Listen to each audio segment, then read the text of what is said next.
From his multimillion-dollar Woollera terrace, Graham Chen sold Asian art and antiquities that often went under the hammer for more than $100,000. Porcelain vases, gilt bronze Sino-Tibetan statues and white jade figurines attracted eye-watering bids.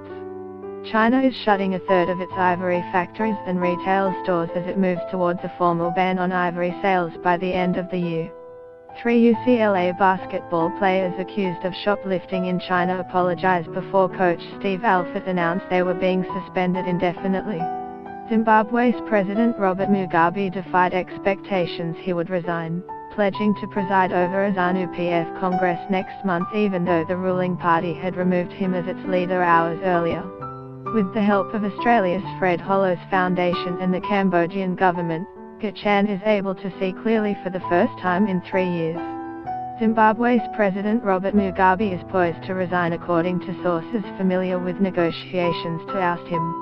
The top United States nuclear commander, Air Force General John Haidt, says he would resist President Donald Trump if he ordered an illegal launch of nuclear weapons. Argentina's search for a missing Navy submarine is moving deeper to the seabed after a scouring of the surface pulled up no sign of the vessel and its missing 44 crew members. Tens of thousands of Zimbabweans flooded the streets of Harare in an extraordinary outpouring of elation at the expected ousting of President Robert Mugabe. China is shutting a third of its ivory factories and retail stores as it moves towards a formal ban on ivory sales by the end of the year. But United States authorities say that Chen was running a complex, international scheme in the background, one that allowed almost $1 million in elephant ivory, rhinoceros horn and coral to be trafficked around the world, including 2 endangered black rhinoceros heads secretly delivered to China in a suitcase by a Scientologist reality TV star. Chen, a wealthy antiques dealer running businesses in China and Australia, is now facing a long sentence in a U.S. federal prison after pleading guilty to illegally smuggling dozens of protected wildlife items from the U.S.